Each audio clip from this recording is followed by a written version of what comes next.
بسم اللہ الرحمن الرحیم، السلام علیکم۔ میں تاخیر پر معذرت خواہ ہوں۔ ہم نے سورہ اعراف کا بیشتر حصہ پڑھ لیا۔ ہمیں آج شروع کرنا ہے اپنا سبق آیت نمبر 145 سے۔ آپ کو یاد ہوگا کہ ہم نے سورہ مبارکہ میں بہت سے رسولوں کا تذکرہ اختصار کے ساتھ دیکھا۔ 5 رسول کہ جن کا ذکر بار بار آتا ہے، اور پھر چھٹے نمایاں رسول موسیٰ علیہ السلام کا ذکر شروع ہوا۔ میں نے آپ کو بتایا تھا کہ سورہ اعراف میں موسیٰ علیہ السلام کے بارے میں اللہ تعالیٰ کا بیان یہ سب سے زیادہ تفصیلی، اگرچہ کہ بعض صورتیں پوری کی پوری موسیٰ علیہ السلام کی داستان بیان کرتی ہیں، مگر جتنی تفصیل یہاں ہے ان کے اور بنی اسرائیل کے معاملات کے بارے میں وہ کہیں کہیں نہیں۔ اللہ تعالیٰ نے یہ جہاں سے ہم نے سبق ختم کیا تھا وہیں سے شروع کر رہا ہوں۔ جب یہ بات واضح کر دی موسیٰ علیہ السلام پر کہ وہ اللہ کو نہیں دیکھ سکتے، اور ان کو پھر اس کے بعد جس مقصد کے لیے بلایا تھا اس کو بیان فرمایا آیت نمبر 145 میں، وَكَتَبْنَا لَهُ فِي الْأَلْوَاحِ، اور ہم نے اس کے لیے تختیوں میں لکھ دیا، یعنی وہ جو کمانڈمنٹس تھیں یہ ان کا ذکر ہے، وہ تختیوں پر لکھی تھیں۔ من کل شیء موعظۃ وتفصیلا لکل شیء، اس میں ہر قسم کی نصیحت اور ہر چیز کی تفصیل لکھ دی۔ یہ قرآن مجید کا وہ انداز بیان ہے کہ جس کو اگر آپ نہیں سمجھیں گے تو بڑی غلطی سے دوچار ہو جائیں گے، جیسے بعض لوگوں کی غلطی سے دوچار ہوئے۔ یعنی ہر چیز نصیحت، ہر چیز کی، ہر قسم کی نصیحت اور ہر چیز کی تفصیل سے مراد یہ ہے کہ اس زمانے میں لوگوں کو، بنی اسرائیل کو جو جو نصیحتیں اور جو جو تفصیلات درکار تھیں وہ اللہ تعالیٰ نے ان کو بیان کر دی۔ ہمارے ہاں ان آیات اور چند اور آیات ہیں، ان کے حوالے سے لوگ یہ بیان کرتے ہیں بعض کہ قرآن مجید میں ہر چیز کی تفصیل ہے۔ اب وہ ہر چیز کی تفصیل سے مراد ان کا خیال ہوتا ہے ہر چیز ہے، یعنی ایوری تھنگ انکلوڈیڈ۔ یہ ظاہر ہے کہ ایک ایسی غلطی ہے کہ جس کو بس آدمی پوائنٹ آؤٹ ہی کر سکتا ہے۔ تو فرمایا کہ فَخُذْهَا بِقُوَّةٍ، اللہ تعالیٰ نے فرمایا موسیٰ علیہ السلام کو کہ اس کو تھام لو مضبوطی کے ساتھ۔ یہ وہی بات ہے جو قرآن مجید کے بارے میں بھی بتایا گیا، ہدایت دی گئی، وَاعْتَصِمُوا بِحَبْلِ اللَّهِ جَمِيعًا، اللہ کی اس رسی کو مضبوطی سے پکڑ لو تم سارے کے سارے۔ وَأْمُرْ قَوْمَكَ، اور حکم دو اپنی قوم کو، يَأْخُذُوا بِأَحْسَنِهَا، کہ وہ اس کے بہترین حصے کو اس کو پکڑیں، اس کو اختیار کریں۔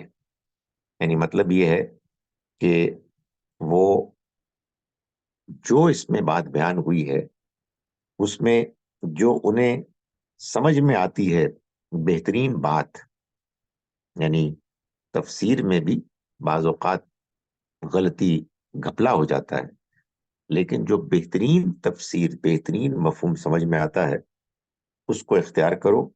سَأُورِيكُمْ دَارَ الْفَاسِقِينَ، امن قریب، میں ان قریب تم کو نافرمانوں کا ٹھکانہ دکھاؤں گا، یعنی ان لوگوں کا انجام کے جو غلط رویہ اختیار کرتے ہیں۔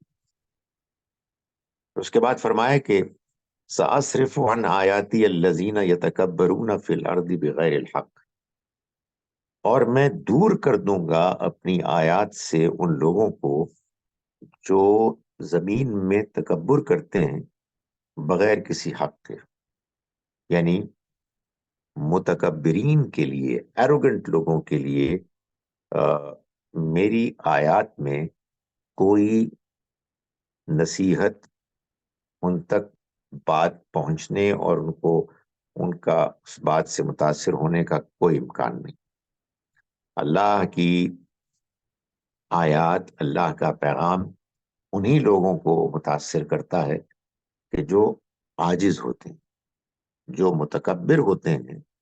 وہ تکبر جس کا کسی انسان کے پاس کوئی حق نہیں ہے، بغیر الحق، اس کو جو اختیار کرتا ہے وہ اللہ کی ہدایت سے محروم رہتا ہے. فرمایا کہ والذین کذبوا بآیاتنا، اور وہ لوگ کہ جو ہماری آیات کو جھٹلاتے ہیں، جنہوں نے جھٹلایا، ولقاء الآخرت، اور آخرت کی ملاقات کو جنہوں نے جھوٹ قرار دیا، حبطت اعمالهم، ان کے اعمال ضائع ہو گئے. یعنی پھر وہ جو نیکی بھی کرتے ہیں وہ بیکار ہے. اس لیے کہ آپ اللہ کے ساتھ ملاقات کی جو خبر ہے، قرآن کہتا ہے اگر آپ کو سمجھ میں نہیں آئی ہے تو غور کریں. لیکن یہ کیا معاملہ ہوا کہ ایک چیز آپ کی سمجھ میں نہیں آ رہی اور آپ اس کا انکار کر رہے ہیں؟ بھائی کسی چیز کے سمجھ نہ آنے کے بارے میں تو یہی رد عمل، رویہ ہونا چاہیے کہ میری سمجھ میں نہیں آ رہا، آپ مجھے سمجھائیے. لیکن جو لوگ متکبر ہوتے ہیں وہ وہ رویہ اختیار کرتے ہیں کہ جس میں پھر وہ چیز کو جھوٹا قرار دے دیتے ہیں.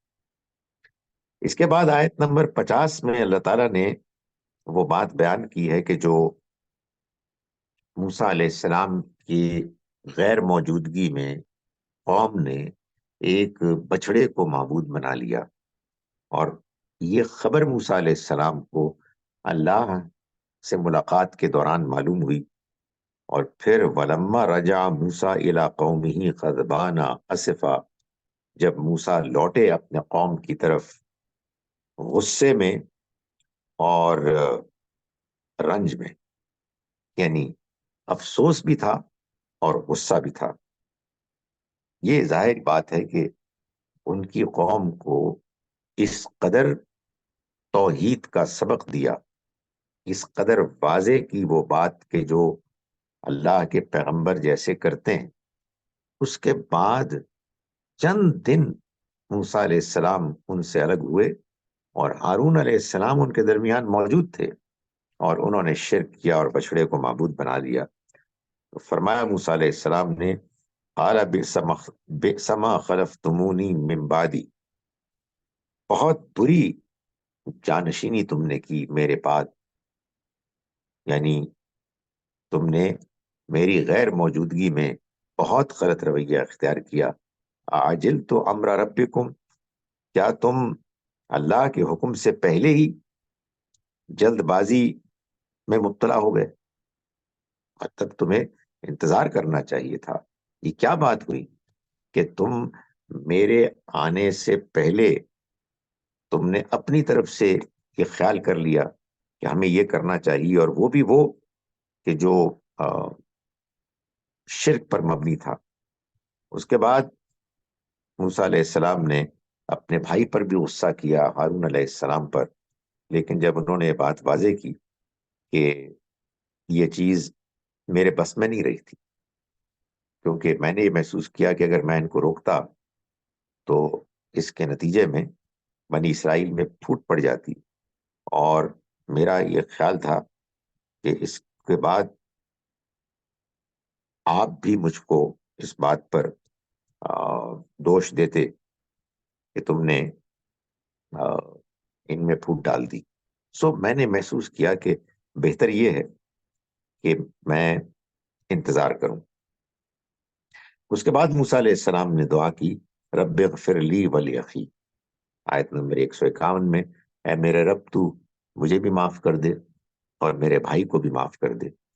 وَأَدْخِلْنَا فِي رَحْمَتِكَ، اور تو ہمیں اپنی رحمت میں داخل فرما. یعنی جو ہم سے غلطی ہوئی وہ ہمارے لیے ایک نہایت ہی افسوس اور پشیمانی کی بات ہے، مگر ہم اس میں براہ راست قصوروار نہیں تھے۔ تو ہمیں اپنی رحمت میں داخل فرما، وانت ارحم الراحمین، اور تو رحم کرنے والوں میں بہترین رحم کرنے والا ہے۔ اور فرمایا کہ آیت نمبر 152 میں، ان الذین اتخذوا العجل، یقیناً وہ لوگ کہ جنہوں نے بچھڑے کو معبود بنا لیا، سینالہم غضب من ربہم وذلہ، ان کو پہنچے گا میری طرف سے، ان کے رب کی طرف سے ان کو پہنچا غضب اور ذلت فی الحیات دنیا، دنیا کی زندگی میں، وَكَذَلِكَ نَجْزِي الْمُفْتَرِينَ، اور اسی طرح سے ہم بدلہ دیتے ہیں ان کو کہ جو مفتر ہیں، بہتان باندھنے والے ہیں۔ شرک اللہ پر بہتان ہے، شرک کسی قسم کا بھی ہو، وہ ایک نہایت ہی گھناؤنا جرم ہے۔ جو لوگ اس کو کرتے ہیں اور جو لوگ کرنے والوں کو سپورٹ کرتے ہیں، دونوں اللہ کے غضب کے مستحق ہیں، اس لیے کہ یہ چیز برداشت نہیں ہو سکتی کہ کوئی اللہ کے علاوہ کسی اور کو پکارے، کسی اور کی پرستش کرے، کسی اور کو سجدہ کرے، اور اس کے بارے میں لوگوں کو کوئی پریشانی، کوئی تشویش نہ ہو، اور وہ اپنے معمولات کو اسی طرح سے جاری رکھیں، اور انہیں کوئی پرواہ بھی نہ ہو کہ یہ کس قدر غضبناک چیز ہوئی ہے، کہ جس سے ہم سب کو برات کا اعلان کرنا چاہیے۔ اس کے بعد اللہ تعالیٰ یہ فرماتے ہیں کہ موسیٰ علیہ السلام نے جو پیغام لے کر آئے تھے، وہ پیغام پھر لوگوں کے سامنے انہوں نے پیش کیا، اور اللہ سے دعا کی۔ آیت نمبر 156 میں، وَاكْتُبْ لَنَا فِي هَذِهِ الدُّنْيَا حَسَنَةً، تو ہمارے لیے اس دنیا میں بھی بھلائی لکھ دے، وَفِي الْآخِرَةِ إِنَّا هُدْنَا إِلَيْكَ، اور آخرت میں بھی ہم نے تو تیری ہی طرف رجوع کیا، یعنی آخرت میں بھی ہمارے لیے بھلائی لکھ دے، اور ہم نے تیری طرف رجوع کیا۔ اس پر اللہ تعالیٰ نے فرمایا کہ عذابی اصیبو بھی من اشاء، میرا عذاب یہ تو میں مبتلا کروں گا اس میں جس کو میں چاہوں گا، جس کو میں چاہوں گا، یعنی جو میرے اصولوں کے مطابق، میرے انصاف کے فیصلوں کے مطابق اس کا مستحق بنے گا۔ البتہ وَرَحْمَتِي وَسِعَتْ كُلَّ شَيْءٍ، میری رحمت ہر چیز پر چھائی ہوئی ہے، یعنی مطلب یہ ہے کہ جہاں جہاں بھی گنجائش ہوگی کہ میں معاف کروں، میں اپنے بندوں کو معاف کروں گا۔ اور اس کو پھر بیان کیا کہ یہ تمام ان لوگوں کے لیے ہوگی کہ جن کا قصور اتنا بڑا نہیں تھا کہ وہ اللہ کے غضب اور اس کی پکڑ کے مستحق بنے۔ ظاہر ہے اللہ تعالیٰ کے ہاں جب کوئی پکڑ اور عذاب بھی آتا ہے، اس میں بھی ہر ایک کے لیے اس کا فیصلہ مختلف ہوتا ہے۔ جب کسی قوم پر عذاب آتا ہے رسولوں کے انکار کے نتیجے میں، تو تب بھی یہ ہوتا ہے کہ یہ تو ممکن ہے کہ وہ عذاب سب کو اس دنیا میں ختم کر دے، لیکن آخرت میں ہر ایک کا معاملہ الگ الگ ہو۔ اس کے بعد اللہ تعالیٰ نے یہ بتایا کہ یہ جو دعوت ہے نبی اکرم صلی اللہ علیہ وسلم کی، یہ دعوت وہ دعوت ہے کہ جو بنی اسرائیل کے پاس بھی ان کی کتابوں میں موجود تھی۔ تو آیت نمبر 157 میں اللہ تعالیٰ نے یہ بات بیان فرمائی کہ الذین یتبعون الرسول النبی الامی، یہ جو اللہ کی رحمت ہے، یہ خاص طور پر اللہ ان کے لیے خاص کرے گا جو پیروی کریں گے اس رسول نبی امی کی، الذی یجدونہ مکتوبا عندہم فی التوراۃ، جس کو وہ باتیں ہیں لکھا ہوا جن کے بارے میں اپنے پاس تورات میں بھی والانجیل اور انجیل میں بھی. اور پھر اس کی تفصیل کرنے کے بعد فرمایا آخر میں کہ فالذین آمنوا بہ وعزروہ ونصروہ واتبعوا النور الذی انزل معہ، جنہوں نے ان نبی کی یعنی نبی اکرم صلی اللہ علیہ وسلم کی عزت کی، ان کی مدد کی، ونصروہ واتبعوا النور الذی انزل معہ، اور اس روشنی کی پیروی کی جو ان کے ساتھ اتاری گئی، اولئک هم المفلحون، یہی لوگ ہیں جو فلاح پانے والے. اس کے بعد اگلی آیت، آیت نمبر 158 میں اللہ تعالیٰ نے یہ بتایا کہ یہ جو اللہ کے آخری پیغمبر صلی اللہ علیہ وسلم کی دعوت ہے، یہ دعوت تمام دنیا کے انسانوں کے لیے. چنانچہ فرمایا قل یا ایھا الناس، ان سے کہہ دیجئے اے لوگو، انی رسول اللہ الیکم، میں اللہ کا رسول بن کر آیا ہوں تمہاری طرف. اور یہ تمہاری طرف سے مراد صرف اس وقت اور علاقے کے لوگ نہیں، جمیعاً، سب کے لیے، سارے انسانوں کے لیے.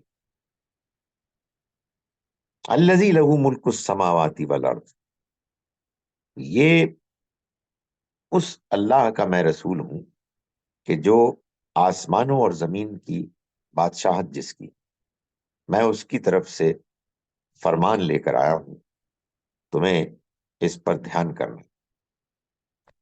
اس کے بعد اللہ تعالیٰ فرماتے ہیں کہ یہ جو دعوت توحید اللہ کے اس پیغام میں خاص طور پر نمایاں کر کے بیان کی جاتی ہے بار بار، اور یہ کہا جاتا ہے کہ اس کا انکار کرنے والے، اس کے بارے میں نرم رویہ اختیار کرنے والے، وہ خدا کے ہاں مجرم ہیں.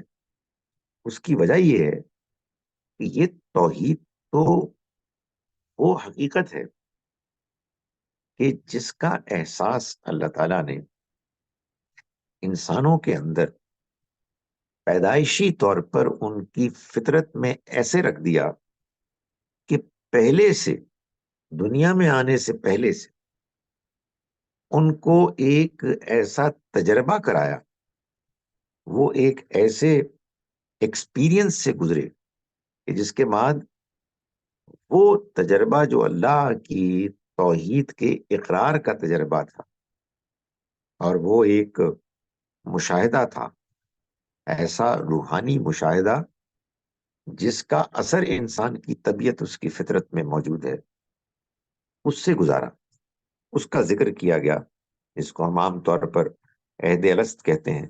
فرمایا وَإِذْ أَخَذَ رَبُّكَ مِن بَنِي آدم، اور ان کو یاد کراؤ وہ وقت کہ جب تمہارے رب نے بنی آدم سے، بانی آدم کو نکالا، من ظہورہم، ان کی پیٹھوں سے، ان کی پیٹھوں سے نکالا، ذریتہم، ان کی اولاد کو، واشہدہم علی انفسہم، اور ان کو گواہ ٹھہرایا خود ان کے اوپر، اور فرمایا الست بربکم، کیا میں تمہارا رب نہیں ہوں؟ قالوا بلا، انہوں نے جواب میں کہا کہ کیوں نہیں، شہدنا، ہم اس کے گواہ ہیں کہ تو ہمارا رب ہے. ان تقولوا یوم القیامت انا کنا عن ھذا غافلین، یہ ہم نے اس لیے کیا کہ کہیں مبادہ قیامت کے روز تم یہ ایکسکیوز، عذر نہ پیش کرو کہ ہم تو اس سے بالکل غافل، بے خبر تھے، یا یہ عذر نہ پیش کرو کہ ہمارے باپ دادا نے تو پہلے سے شرک کیا، یعنی وہ تو شرک کرتے چلے آ رہے تھے، اور ہم ان کے بعد، ان کے بعد میں آنے والے ہیں، ان کے خلف ہیں، تو کیا تو ہم کو ان باطل پرستوں کی وجہ سے عذاب دے گا، ہلاک کرے گا؟ تو یہ اللہ تعالیٰ نے فرمایا کہ ہم نے چنانچہ پہلے سے یہ عہد لے لیا تھا تاکہ لوگوں کے لیے توحید سے انحراف کے معاملے میں کوئی ایکسکیوز نہ رہے۔ اس کے بعد بنی اسرائیل کے بارے میں یہ بتایا کہ ان کو جیسے اللہ نے ایک شرف، ایک مقام دیا تھا اور ایک غیر معمولی اپرچونٹی دی تھی کہ وہ اللہ کے دنیا میں نمائندے بنے، اور انہوں نے اس کو ضائع کر دیا، اس کی مثال ایسے ہے وَاتْلُ عَلَيْهِمْ نَبَأَ الَّذِي آتَيْنَاهُ آیَاتِنَا، ان کو اس کی داستان سرگزشت سناؤ کہ جس کو ہم نے اپنی آیات سے نوازا، اس کو اپنی آیات عنایت کی، فَانْسَلَخَ مِنْهَا، تو وہ اس سے نکل بھاگا، یعنی بجائے اس کے کہ ان کی ذمہ داری کو سنبھالتا، وہ نکل بھاگا۔ فَأَتْبَعَهُ الشَّيْطَانُ، تو اس کے پیچھے شیطان لگ گیا، فَكَانَ مِنَ الْغَاوِينَ، اور وہ گمراہوں میں سے ہو گیا۔ وَلَوْ شِئْنَا، اور اگر ہم چاہتے، لَرَفَعْنَاهُ بِهَا، تو ہم اس کو بلند کر دیتے ان آیات کے ذریعے سے۔ اگر ان آیات کو، اللہ کے پیغام کو وہ سنجیدگی سے لیتا تو اس کو ہم بلندی عطا کرتے، لیکن فَأَخْلَدَ إِلَى الْأَرْضِ، وہ زمین ہی کی طرف جھکتا گیا، اور وَاتَّبَعَ هَوَاهُ، اپنی خواہشات کی اس نے پیروی کی۔ سو اللہ تعالیٰ یہ بتا رہے ہیں کہ جس قوم کو اللہ کا پیغام ملے وہ ایک نہایت شرف کی بات ہے۔ اللہ تعالیٰ چاہتے ہیں کہ اس پیغام کو سمجھ کر، اس پر عمل کر کے لوگ بلندی پائیں، لیکن جو لوگ اس کو نظر انداز کر دیتے ہیں جیسے بنی اسرائیل کے لوگوں نے کیا، تو پھر وہ زمین کی طرف، پستی کی طرف جاتے ہیں اور اپنی خواہشات کی پیروی کرتے ہیں، اور یہ وہ چیز ہے کہ جو ان کے لیے ایک ایسی محرومی بن جاتی ہے کہ جس سے زیادہ بڑی محرومی کا انسان تصور نہیں کر سکتا۔ اس کے بعد سورہ مبارکہ کا اختتام ہے کہ جس میں اللہ تعالیٰ فرما رہے ہیں آیت نمبر 204 میں کہ وَإِذَا قُرِئَ الْقُرْآنُ فَاسْتَمِعُوا لَهُ وَأَنصِتُوا لَعَلَّكُمْ تُرْحَمُونَ، جب قرآن پڑھا جائے تو اس کو دھیان سے سنا کرو اور خاموش ہو جایا کرو تاکہ تم پر رحم کیا جائے۔ یہ کیا معاملہ ہے کہ لوگ قرآن مجید کو، اللہ معاف کرے، ایسے ہی سمجھتے ہیں جیسے کہ کوئی ان کے لیے بیک گراؤنڈ میوزک ہے، کہ وہ قرآن بھی چل رہا ہوتا ہے، گپیں بھی چل رہی ہوتی ہیں جیسے کہ کوئی برکت ہے، یا لوگ اپنے گھر میں لگا رہے ہوتے ہیں جنوں کو بھگانے کے لیے، اور سب کچھ ہو رہا ہوتا ہے۔ قرآن مجید اللہ کا وہ کلام ہے، اگر آپ اس کو سنجیدگی سے لیں گے تو اس کی برکات، اس کا مفہوم، اس کی نصیحت آپ پر کھلے گی، آپ پر اثر انداز ہوگی۔ نہیں اس کو اہمیت دیں گے، اس کو اگنور کریں گے تو آپ ہی کا نقصان ہے۔ اور اس کا طریقہ یہ ہے کہ قرآن مجید کے بارے میں یہ مت سمجھیں کہ وہ آپ نے صبح صبح دکان کھولی تو تلاوت لگا دی کہ برکت ہوگی۔ یہ کیا نان سینسیکل ایک ایٹیچیوڈ ہے قرآن کے بارے میں۔ اس سمجھنے کی کتاب وہ اس لیے آئی ہے کہ اس پر آپ غور کریں، تدبر کریں۔ آپ کو کہیں کوئی اور سکون حاصل کرنے کے لیے کچھ لگانا ہے، کچھ لگا دیں، قرآن کو مت لگائیں۔ قرآن مجید کو جب بھی آپ نے بآواز بلند سنانا ہے، اس کو لگانا ہے، تو آپ کو اس کو سننا ہوگا سمجھنے کے لیے۔ تو اس کو اللہ تعالیٰ نے بیان فرمانے کے بعد فرمایا کہ وَاذْكُرْ رَبَّكَ فِي نَفْسِكَ تَضَرُّعًا وَخِيفَةً، اور تم یاد کرو اپنے رب کو اپنے دل میں صبح و شام، عاجزی اور خوف کے ساتھ، وَدُونَ الْجَهْرِ مِنَ الْقَوْلِ، اور پست آواز کے ساتھ، وَلَا تَكُن مِّنَ الْغَافِلِينَ، اور غافلوں میں سے مت ہو جاؤ۔ إِنَّ الَّذِينَ عِندَ رَبِّكَ، وہ لوگ کہ جو تمہارے رب کے پاس ہیں، یعنی جو فرشتے ہیں، لا یستکبرون عن عبادتی، وہ اس کی عبادت کے معاملے میں کبھی تکبر نہیں کرتے، کبھی وہ عبادت کرنے سے نہیں اکڑتے، اور وَيُسَبِّحُونَهُ لَهُ، وہ تسبیح کرتے ہیں اس کی، وَلَهُ يَسْجُدُونَ، اس کو سجدہ کرتے ہوئے۔ اس پر سورہ اعراف مکمل ہوئی۔ اس کے بعد دو صورتیں ہیں مدنی جو اسی گروپ کی ہیں، سورہ الانفال اور سورہ التوبہ۔ سورہ الانفال یہ تیاری کی سورہ ہے، کیونکہ سورہ انعام میں دعوت دی گئی تھی، سورہ اعراف میں وارن کیا، خبردار کیا اللہ کی پکڑ سے کہ وہ آ جائے گی اگر لوگوں نے اپنے رویے کو ٹھیک نہیں رکھا اور انکار پر اڑے رہے۔ تو اب یہ جو مدنی صورتیں ہیں، ان میں اسی دعوت، انذار کی دعوت کی اپلیکیشن، یعنی جو اس کے اصولی جو باتیں ہیں، ان کے نتائج ہیں عملی زندگی میں، ان کا بیان ہے۔ چنانچہ جب پچھلی دو صورتوں میں اللہ کے عذاب سے خبردار کیا گیا، تو اب اس کے نتیجے میں جو پکڑ ہونی ہے اس کو بیان کیا گیا ہے۔ چنانچہ ہم یہ دیکھتے ہیں کہ اس سورہ مبارکہ میں گویا کہ تیاری ہے، عذاب کی تیاری، اور یہ تیاری تین پہلوؤں سے ہے۔ پہلا یہ کہ اللہ تعالیٰ نے اہل ایمان کو اپنے ایمان پر مضبوط ہونے کی دعوت دی، اور انہیں یہ بتایا کہ یہ جو دنیاوی لالچ ہے، مثال کے طور پر مال غنیمت کی، یہ اہل ایمان کو زیب نہیں دیتی۔ انہیں تو اللہ نے ایک بڑے مقصد کے لیے ایک امت کی شکل دے کے آرگنائز کیا ہے، اور انہیں اللہ کے ذکر، اللہ کی کتاب کی طرف توجہ کرنی چاہیے، اس لیے کہ اب ان سے ایک بڑا کام لینا مقصود ہے۔ سو ایک تیاری یہ۔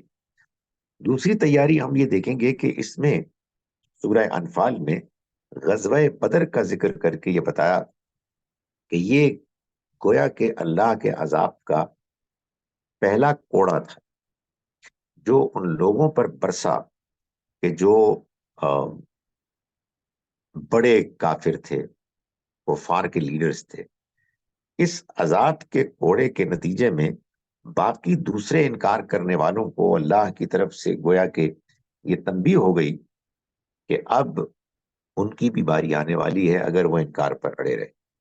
اور تیسرا اللہ تعالیٰ نے آگے چل کے مادی تیاری، مٹیریل کہیے آپ، ملٹری جو اسٹرینگتھ ہے، پاور، اس کو بھی حاصل کرنے اور مینٹین کرنے کا حکم دیا، اور اس میں کچھ یہ بھی بتایا کہ کب تم لڑ سکتے ہو، کن حالات میں لڑ سکتے ہو، کن حالات میں تم نہیں لڑ سکتے۔ تو آئیے شروع کرتے ہیں سورہ انفال۔ اس میں پہلی 4 آیات میں وہ بات کی گئی کہ جس کا میں نے ابھی ذکر کیا، کہ مسلمانوں کو یہ بتایا گیا کہ تمہیں اپنے آپ کو اخلاقی طور پر، روحانی طور پر بلند رکھنا ہے، تمہیں ایک مقصد کے لیے چنا گیا ہے، تم اس طرح کی چیزیں، حرکتیں نہیں کر سکتے جیسے کہ عام طور پر آرڈنری لوگ کرتے ہیں۔ فرمایا کہ یہ آپ سے یسألونک عن الانفال، یہ آپ سے مال غنیمت کے بارے میں پوچھتے ہیں، ان سے کہہ دو کہ یہ مال غنیمت تو اور اللہ اس کے رسول کے لیے، تمہارا اس سے کیا تعلق؟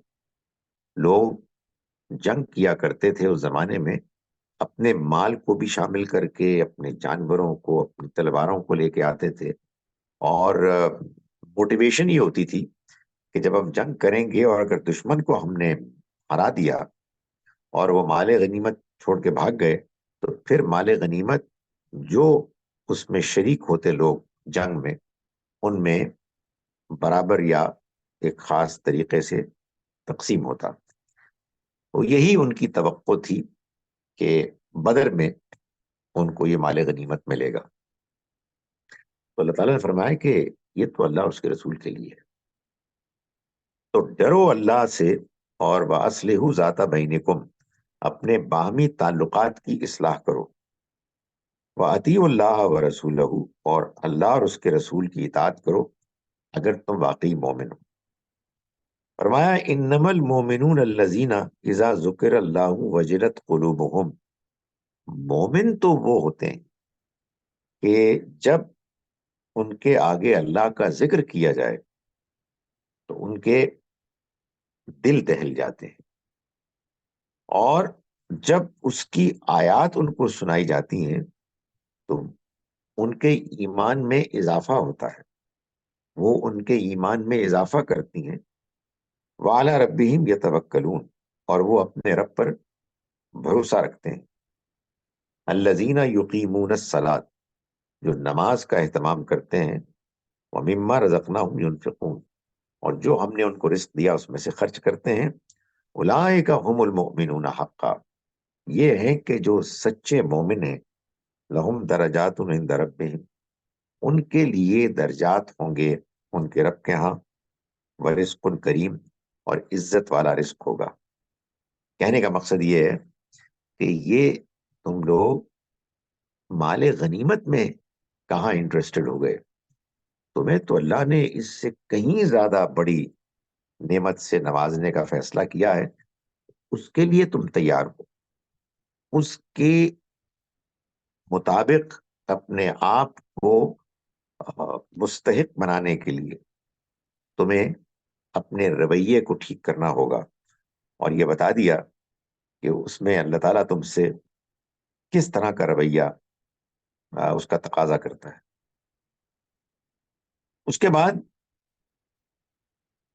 جیسا کہ میں نے گزارش کی کہ عذاب کے اس پہلے کوڑے کا بیان ہے کہ جو غزوہ بدر میں اللہ تعالیٰ کی طرف سے برسا. آیت نمبر 7 میں فرمایا کہ وَإِذْ يَعِدُكُمُ اللَّهُ إِحْدَى الطَّائِفَتَيْنِ أَنَّهَا لَكُمْ، یاد کرو اس موقع کو کہ جب اللہ تم سے دو گروہوں میں سے ایک کا وعدہ کر رہا تھا. ایک آیا تھا مشرق سے، مکے سے، اور ایک مغرب کی طرف سے آ رہا تھا، یعنی تجارتی قافلہ ابو سفیان کی سربراہی میں. تو امتحان کی غرض سے نبی صلی اللہ علیہ وسلم نے ان سے، یعنی جو آپ کے ساتھ اہل ایمان تھے، بعض تو پختہ مخلص تھے لیکن جو ذرا نئے شامل ہوئے تھے، ان سے یہ پوچھا کہ یہ دو قافلے ہیں تو ان میں سے کس کی طرف ہم جائیں؟ تو فرمایا کہ وَتَوَدُّونَ أَنَّ غَيْرَ ذَاتِ الشَّوْكَةِ تَكُونُ لَكُمْ، اور تم یہ چاہتے تھے، تمہیں یہ پسند ہوا کہ جو غیر مسلح گروہ ہیں تمہارا وہ لقمہ بنے، تم ان پر حملہ آور ہو. وَيُرِيدُ اللَّهُ أَن يُحِقَّ الْحَقَّ، اور اللہ چاہتا تھا کہ وہ حق کا بول بالا کرے. بکلماتی ہی، اپنے فیصلوں، اپنے کلمات سے. وَيَقْطَعَ دَابِرَ الْكَافِرِينَ، اور وہ کافروں کی جڑ کو کاٹ دے. یہ جڑ تھی قریش کے لیڈرز. اللہ تعالیٰ کا یہ فیصلہ تھا کہ وہ ان کا خاتمہ کر دے. لِيُحِقَّ الْحَقَّ وَيُبْطِلَ الْبَاطِلَ، تاکہ مجرموں کا جو معاملہ ہے اس میں حق کو وہ بلند کرے اور باطل کو وہ نیست و نابود کر دے. ولو کرہ المجرمون، اگرچہ کہ یہ مجرموں کو کتنا ہی ناپسند کیوں نہ ہو.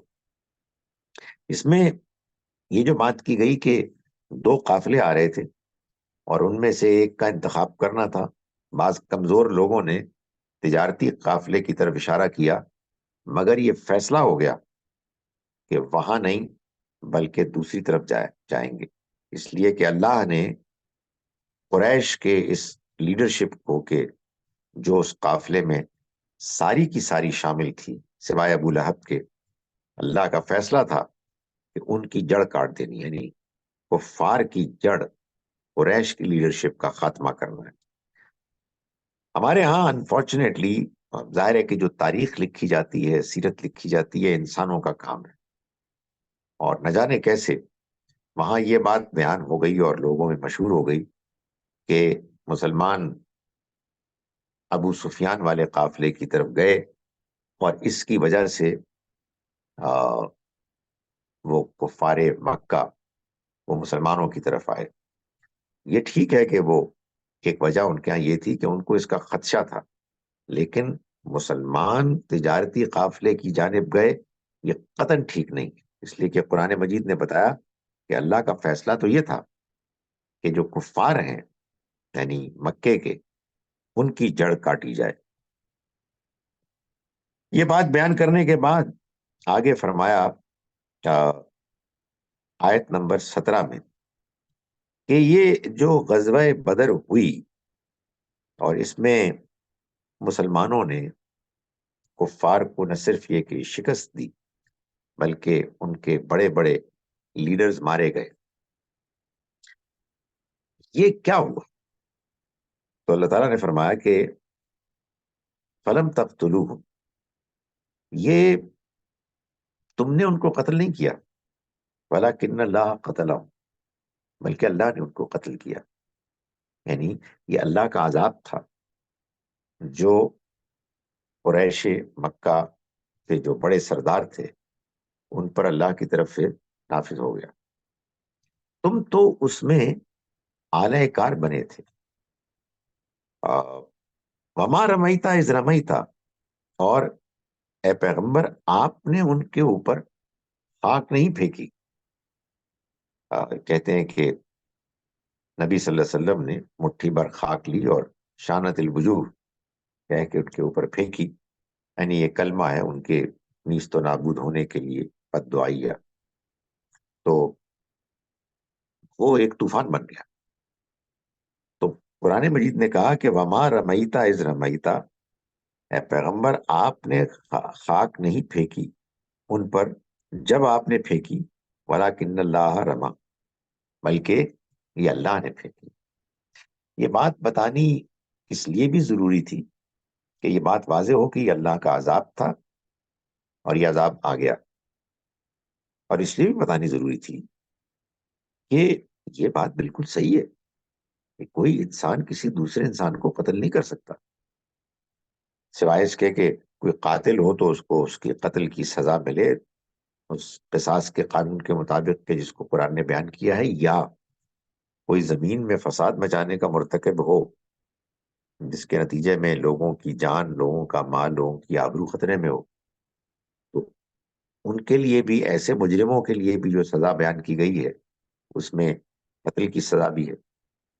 لیکن عام حالات میں دین کے لیے، دین کے کو کسی علاقے میں نافذ کرنے کے لیے آپ جنگ کریں جس جنگ میں لوگ مارے جائیں، یہ آپ کر نہیں سکتے، اس لیے کہ ایک انسان کا قتل پوری انسانیت کا قتل ہے۔ چنانچہ یہاں جو بات بیان کی گئی ہے اس کا بیان کرنا نہایت ضروری تھا، کیونکہ اس میں یہ واضح کیا گیا ہے کہ یہ مسلمانوں نے جو کچھ کیا یہ خاص اس زمانے میں اللہ کے پیغمبر صلی اللہ علیہ وسلم کی موجودگی میں جو ایک دعوت دی گئی، لوگوں کو خبردار کیا گیا، اس کے بعد جب لوگ اپنے انکار پر اڑ گئے، مخالفت کو انہوں نے بہت زیادہ آگے بڑھا دیا، تو اللہ کے اس فیصلے کے مطابق کہ جو اس کے قانون میں ہمیشہ سے طے ہے کہ رسول کے انکار کرنے والوں کو سزا ملے گی، یہ سزا اللہ تعالیٰ فرماتا ہے کہ میں نے تمہارے ذریعے سے دی، تم نے قتل نہیں کیا۔ یہی وجہ ہے کہ عابی صاحب کہتے ہیں کہ جب سیرت پہ کوئی کتاب لکھی جائے اور اس میں وہ واقعات بیان ہو جس میں مسلمانوں نے اس زمانے کے کفار کو قتل کیا، تو اس کا عنوان یہ ہونا چاہیے کہ یہ وہ واقعات ہیں جس میں اللہ نے کفار کو قتل کیا ہے۔ یہ غلط فہمی اتنی بڑی غلط فہمی ہے کہ جس کے نتیجے میں ایک جانب ہماری دین کی انڈرسٹینڈنگ اور پریزنٹیشن پوری طرح سے متاثر ہوئی، اور دوسری جانب دنیا میں مسلمانوں کے ہاتھوں خون خرابے کا ایک دروازہ کھل گیا۔ اور اس کی وضاحت ہونی چاہیے کہ انسانوں کو قتل نہیں کیا جا سکتا۔ مشکل یہ ہے کہ لوگ دین قرآن سے نہیں سمجھتے، وہ واقعات سے سمجھتے ہیں۔ یہ ایک حقیقت ہے کہ واقعات میں لوگوں کو قتل کیا گیا، تعداد میں کوئی بہت زیادہ نہ بھی ہو، بھائی ایک انسان کا قتل بھی پوری انسانیت کا قتل ہے، اور یہ نظر آتا ہے کہ وہ دین کی وجہ سے کیا گیا، انہوں نے انکار کیا، ان کو قتل کر دیا گیا۔ قرآن سورہ انفال میں بھی اور آگے ہم سورہ توبہ میں بھی دیکھیں گے، اس کو واضح کرتا ہے کہ یہ انسانوں کا انسانوں کو قتل کرنے کا واقعہ نہیں ہے، یہ اللہ نے قتل کیا، یہ یہاں واضح کر دیا گیا۔ اس کے بعد یہ بتایا گیا کہ یہ جو لوگ ہیں جو اس مقام کو پہنچے کہ ان کو اللہ کی سزا سے دوچار ہونا ہوا، تو یہ بدترین مخلوق ہے۔ ان شر الدواب عند اللہ، اللہ کے نزدیک بدترین جانور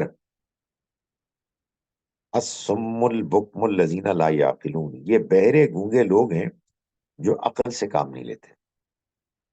یہی بدترین مخلوقات ہونے کا ذکر اور جگہوں پر بھی سورہ بینہ میں بھی ہے، اولئک هم شر البریہ، یعنی حیوانوں سے بھی بدتر ہے۔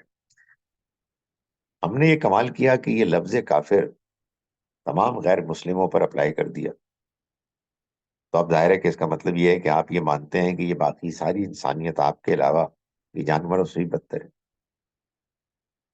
حقیقت واقعہ یہ ہے کہ اللہ تعالیٰ ان لوگوں کے لیے بات بیان کر رہے ہیں جن کے پاس اللہ کا پیغام آخری حد تک واضح ہو کے آ گیا، ان کے پاس انکار کی کوئی گنجائش نہیں تھی، وہ عقل سے کام لینے سے بالکل محروم ہو گئے، گونگے بہرے ہو گئے، تو ان کے بارے میں فرمایا گیا۔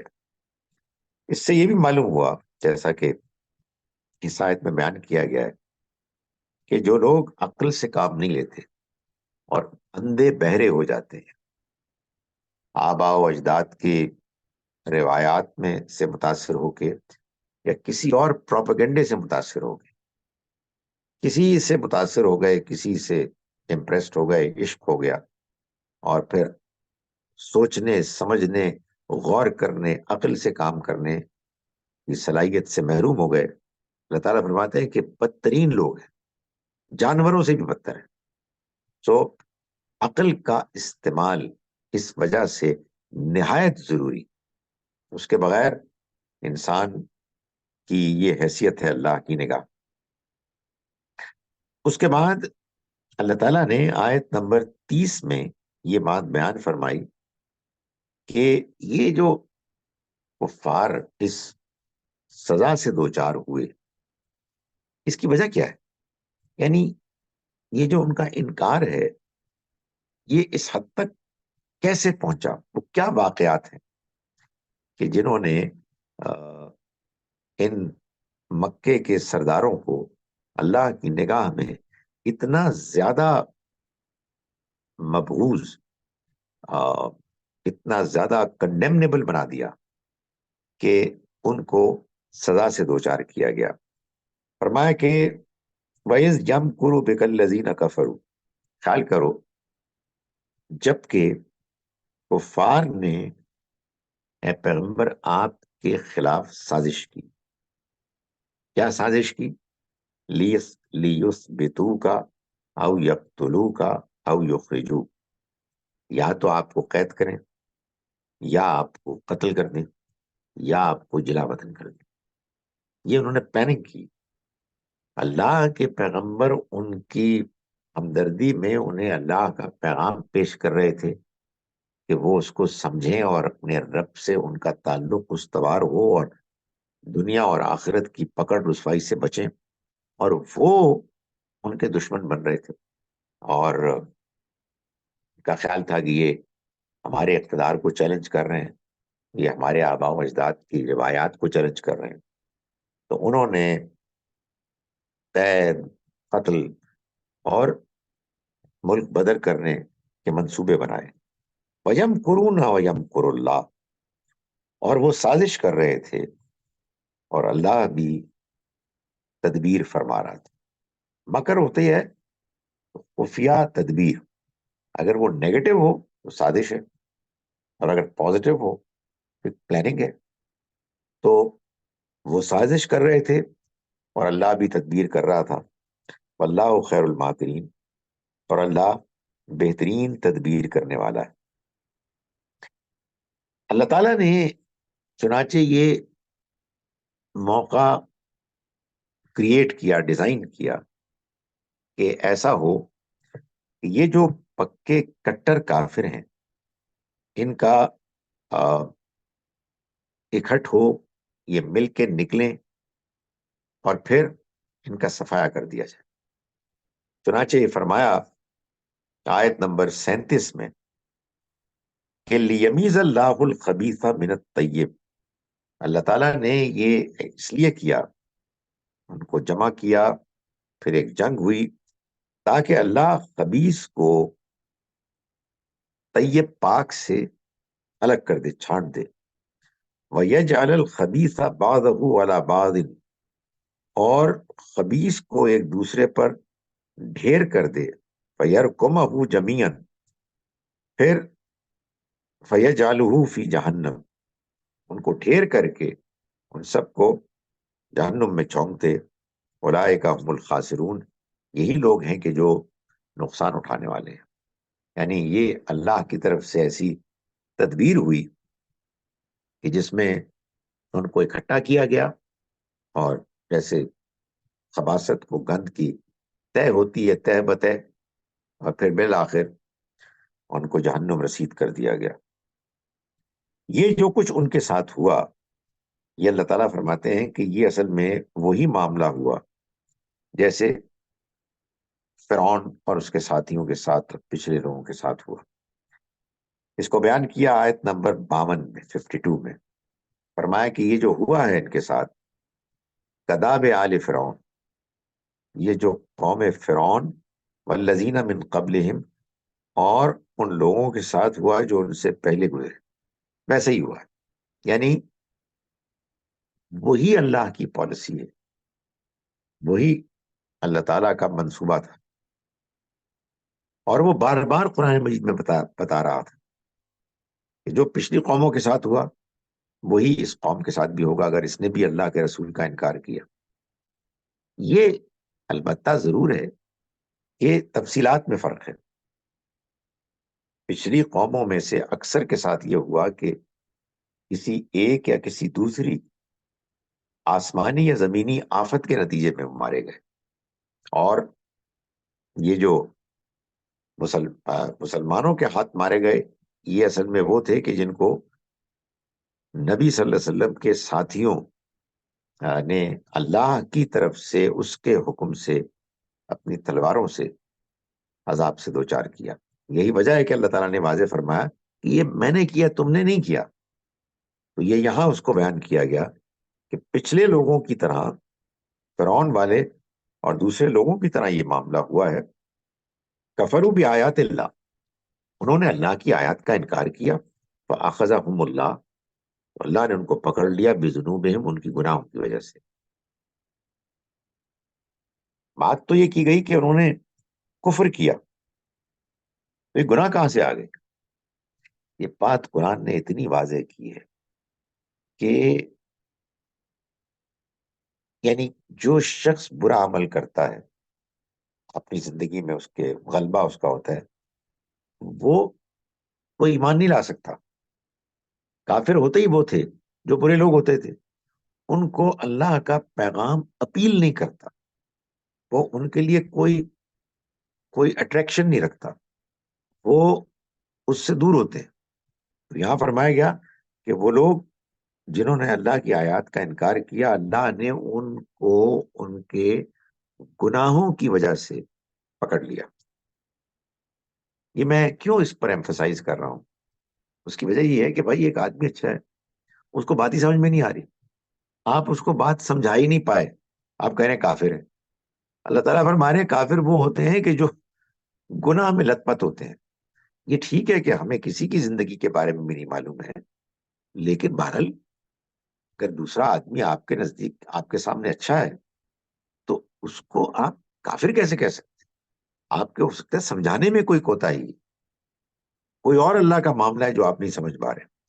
فرمایا ان اللہ قوی شدید العقاب، اللہ تعالیٰ بڑا ہی قوی ہے اور سزا دینے میں بہت سخت ہے۔ اس کے بعد جناب آئیے آیت نمبر 60 کی طرف، جس میں جیسا کہ میں نے پہلے گزارش کی کہ یہ سورہ مبارکہ تیاری کی سورہ ہے۔ آپ نے دیکھ لیا کہ اس میں اخلاقی روحانی تیاری کا ذکر ہو گیا، آپ نے یہ دیکھ لیا کہ اس میں عذاب کا وہ پہلا کوڑا آ گیا کہ جو آگے کے لوگوں کے لیے گویا کہ تنبیہ ہو گیا، اور باقی جو لوگ انکار کرنے والے تھے ان کو ایک موقع فراہم کیا گیا۔ اور اس میں مادی تیاری یعنی جنگی تیاری کا بھی ذکر ہے آیت نمبر 60 میں۔ فرمایا وَأَعِدُّوا لَهُم مَّا اسْتَطَعْتُمْ، اور ان کے لیے جس حد تک تم کر سکو تیار رکھو، من قوت ومن رباط الخیل، فوج اور بندھے ہوئے گھوڑے، یعنی مادی قوت، عسکری فوجی قوت، اور اس میں پھر جو ٹریول کرنے کی جو بندوبست ہے گھوڑوں کی صورت میں جنگ میں شریک ہوتے تھے ان کا ذکر ہے۔ یہ اس لحاظ سے بھی ایک یعنی بات سمجھانے کے لیے کہ اگرچہ کہ بات obvious ہے، لیکن بعض مذہبی ذہن ایسے ہوتے ہیں کہ ان کو سمجھانے کے لیے پھر آپ کو کنکریٹ ایویڈنسز دینے پڑتے ہیں۔ یہاں ظاہر ہے کہ گھوڑے جو ہیں وہ اس زمانے کے حالات کے لحاظ سے ہیں۔